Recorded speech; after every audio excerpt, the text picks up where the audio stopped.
Uttarbanga medical college হাসপাতালের করিডোরে পড়ে থাকা ব্যক্তির মৃতদেহ খুবলে খেল কুকুর। চরম অমানবিক ছবি শিলিগুড়ির উত্তরবঙ্গ মেডিকেল কলেজ হাসপাতালের। মেডিকেল কলেজের করিডোরে থাকা এক অজ্ঞাত পরিচয় ব্যক্তির মৃতদেহ খুবলে খায় কুকুর। দীর্ঘদিন ধরে উত্তরবঙ্গ মেডিকেল কলেজ হাসপাতালের করিডোরে থাকতো ভবঘুরে ওই ব্যক্তি। কয়েকদিন ধরে করিডোরে শুয়েছিলেন তিনি, সেখানেই মারা যান বা শেষ নিঃশ্বাস ত্যাগ করেন ওই ব্যক্তি। সেই মৃত ব্যক্তির পা খুবলে খেয়ে নিল কুকুর। বিষয়টি প্রকাশ্যে আসতেই হইচই পড়ে যায়, যদিও বিষয়টি নিয়ে মুখে কুলুপ মেডিকেল কর্তৃপক্ষের। ঘটনাস্থলে পড়ে রয়েছে দেহের ক্ষতবিক্ষত অংশ। সকালে সাফাই কর্মীরা মৃতদেহ দেখেই খবর দেন কর্তৃপক্ষকে। এরপর মৃতদেহ সরিয়ে ফেলা হয় বলে জানা গিয়েছে। ময়না তদন্তের জন্য পাঠানো হয়েছে দেহ। ঘটনার খবর পেয়ে সেখানে উপস্থিত হয় উত্তরবঙ্গ মেডিকেল কলেজ আউটপোস্টের পুলিশ। ভারপ্রাপ্ত প্রিন্সিপাল সঞ্জয় মল্লিক তিনি কি বলছেন, তার কি বক্তব্য একবার শোনাই আপনাদের। আমাদের তো সিকিউরিটি আছে, সিকিউরিটি অনেক বেড়েছে, সুতরাং এক্ষেত্রে কিন্তু যারা থাকছে হসপিটালে তারা আইদার পেশেন্টের বাড়ির লোক, কিন্তু কারণ এখানে ওরা চেকিং করে পেশেন্টের যে কার্ড রয়েছে সেই টিকিট থেকেই দেখে। তো সেক্ষেত্রে আননোন পেশেন্ট আগে যেরকম ছিল, কারণ আমাদের সিকিউরিটি প্রথম দিকে কম ছিল, এখন সিকিউরিটি যথেষ্ট থাকার জন্য এই অসুবিধেগুলো নেই। তাছাড়া পুলিশের তো আমাদের ক্যাম্প রয়েছে, তারাও দেখছে। তো এটা হয়তো হতে পারে কোনো অসুস্থ ভবঘুরে, সে তো পোস্টমর্টম করলে তার এজ কত, তার এগুলো সব বোঝা যাবে। তারা কেন তার সেবাটা কেন, পেশেন্টটা তো he is not a patient, he is a ভবঘুরে। তো এত সোসাইটি, এত নানান জায়গায় এত কেয়ার গিভার আছে, তাহলে তারা কেয়ার গিভার করে, আমি বারবার করে বলছি hospital is not a place for a care giving. এটা তো হসপিটাল এমার্জেন্সি ট্রিটমেন্ট জন্য। তো এই কেয়ার গিভিং হোমগুলো যদি এইসব, এটা তো অ্যাডমিনিস্ট্রেশনও দেখার কথা। তো তারা যদি এটা করে তাহলে নিশ্চয়ই সোসাইটিতে এই জিনিসগুলো অনেকটা কমবে। এটা তো আর তদন্ত, এটা তো এরকম কোনো মানে মার্ডার বা এরকম কোনো ব্যাপার না, কিন্তু ইনসিডেন্টের ব্যাপারে তো নিশ্চয়ই একটা এনকোয়ারি করা হবে যে হাউ দিস ইনসিডেন্ট হ্যাপেন। না, আপনাকে পুলিশকে আলাদা কোনো জিডি বা এফআইআর করবেন না, এটা ওখান থেকে যারা ডিউটিতে কিভাবে তারা কি রিপোর্ট করেছে কি করেছে সেটা দেখতে হবে।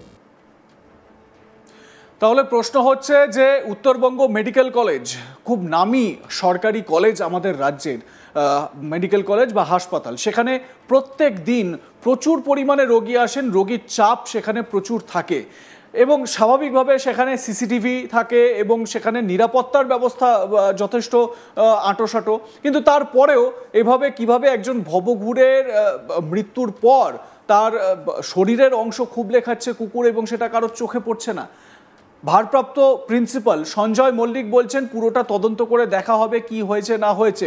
কিন্তু প্রশ্ন হচ্ছে যে ওই ভবঘুরে যে ওখানে এতদিন ধরে পড়েছিলেন, সেটাও কি হাসপাতাল বা কলেজ, ওই মেডিকেল কলেজ কর্তৃপক্ষ জানতেন? সঞ্জয় মল্লিক ভারপ্রাপ্ত প্রিন্সিপাল কি বলছেন আরও একবার শোনাই আপনাদের। আমাদের তো সিকিউরিটি আছে, সিকিউরিটি অনেক বেড়েছে, সুতরাং এক্ষেত্রে কিন্তু যারা থাকছে হসপিটালে তারা আইদার পেশেন্টের বাড়ির লোক, কিন্তু কারণ এখানে ওরা চেকিং করে পেশেন্টের যে কার্ড রয়েছে সেই টিকিট থেকেই দেখে। তো সেক্ষেত্রে আননোন পেশেন্ট আগে যেরকম ছিল, কারণ আমাদের সিকিউরিটি প্রথম দিকে কম ছিল, এখন সিকিউরিটি যথেষ্ট থাকার জন্য এই অসুবিধেগুলো নেই। তাছাড়া পুলিশের তো আমাদের ক্যাম্প রয়েছে, তারাও দেখছে। তো এটা হয়তো হতে পারে কোনো অসুস্থ ভবঘুরে, সে তো পোস্টমর্টম করলে তার এজ কত, তার এগুলো সব বোঝা যাবে। তারা কেন তার সেবাটা কেন, পেশেন্টটা তো he is not a patient, he is a ভবঘুরে। তো এত সোসাইটি, এত নানান জায়গায় এত কেয়ার গিভার আছে, তাহলে তারা কেয়ার গিভার করে, আমি বারবার করে বলছি hospital is not a place for a care giving. এটা তো হসপিটাল এমার্জেন্সি ট্রিটমেন্ট জন্য। তো এই কেয়ার গিভিং হোমগুলো যদি এইসব, এটা তো অ্যাডমিনিস্ট্রেশনও দেখার কথা। তো তারা যদি এটা করে তাহলে নিশ্চয়ই সোসাইটিতে এই জিনিসগুলো অনেকটা কমবে। এটা তো আর তদন্ত, এটা তো এরকম কোনো মানে মার্ডার বা এরকম কোনো ব্যাপার না, কিন্তু ইনসিডেন্টের ব্যাপারে তো নিশ্চয়ই একটা এনকোয়ারি করা হবে যে হাউ দিস ইনসিডেন্ট হ্যাপেন। না, আপনাকে পুলিশকে আলাদা কোনো জিডি বা এফআইআর করবেন না, এটা ওখান থেকে যারা ডিউটিতে কিভাবে তারা কি রিপোর্ট করেছে কি করেছে সেটা দেখতে হবে। আমাদের তো সিকিউরিটি আছে, সিকিউরিটি অনেক।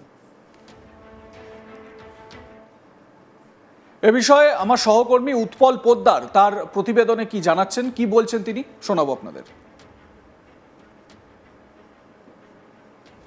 উত্তরবঙ্গ মেডিকেল কলেজ ও হাসপাতালের স্বাস্থ্য ব্যবস্থা নিয়ে একের পর এক দুর্নীতির চিত্র উঠে আসছিল। তার মাঝেই আবার বিতর্কিত দানা বাঁধল এক অমানবিক চিত্র দেখে। কয়েকদিন ধরেই উত্তরবঙ্গ মেডিকেল কলেজ ও হাসপাতাল এলাকায় ঘুরে বেড়াচ্ছিল এক ভবঘুরে। পাশাপাশি তার আশ্রয়স্থল হয়েছিল উত্তরবঙ্গ মেডিকেল কলেজ ও হাসপাতালের করিডোর, এবং সেই করিডোরেই সে শুয়ে থাকত। কিন্তু সেই করিডোরেই থাকতে থাকতে সে কখন মৃত্যুর কোলে ঢলে পড়ে জানা নেই কারণ। তার পাশ দিয়ে কর্মরত চিকিৎসকরা থেকে আরম্ভ করে কর্মরত নার্সরা চলে গেল, সেই ব্যক্তির দিকে কারো নজর পড়েনি। নজর পড়েছিল কয়েকটি সারমেয়র, যারা ওই ভবঘুরের মৃতদেহের পা থেকে খুবলে মাংস খাচ্ছিল। এবং এই অমানবিক চিত্র ধরা পড়ে হাসপাতালের কয়েকজন সাফাই কর্মীর। সাথে সাথে তারা খবর দেয় কর্তৃপক্ষকে। কর্তৃপক্ষ তাদের দোষ ঢাকতে তড়িঘড়ি সেই মৃতদেহটিকে পাঠিয়ে দেয় মর্গে এবং ময়না তদন্তের জন্য। এরপরেও খবর পাওয়ার পরেও কর্তৃপক্ষের থেকে কোনো রকমের হেলদোল দেখা যায়নি। ইতিমধ্যেই এই নিয়ে কিন্তু সাড়া পড়ে গিয়েছে, কারণ অব্যবস্থা থেকে আরম্ভ করে স্বাস্থ্য পরিষেবা ভেঙে পড়েছে উত্তরবঙ্গ মেডিকেল কলেজ ও হাসপাতালের, এমনটাই দাবি করছেন অনেকেই। হাসপাতালে চিকিৎসা করাতে এসে অনেকেই এইরকম অব্যবস্থার সম্মুখীন হচ্ছেন। হাসপাতালে বেড না পেয়ে অনেকেই করিডোরই হয় তাদের সম্বল, যেখানে এই মেডিকেল কলেজ ও হাসপাতালে চিকিৎসা করাতে আসা রোগীদের আত্মীয়রাও থাকেন। সুতরাং সেই জায়গায় দাঁড়িয়ে একটি মৃতদেহ, এক ব্যক্তির মৃতদেহর থেকে মাংস কিভাবে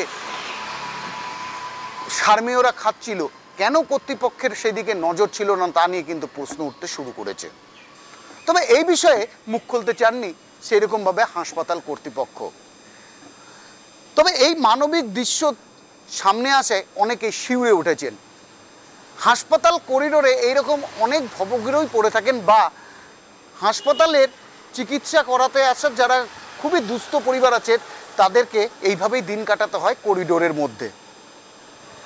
অর্থাৎ জীবন্ত মানুষ এবং মৃতদেহর সহাবস্থান বলা যেতেই পারে উত্তরবঙ্গ মেডিকেল কলেজ ও হাসপাতালের করিডোরে।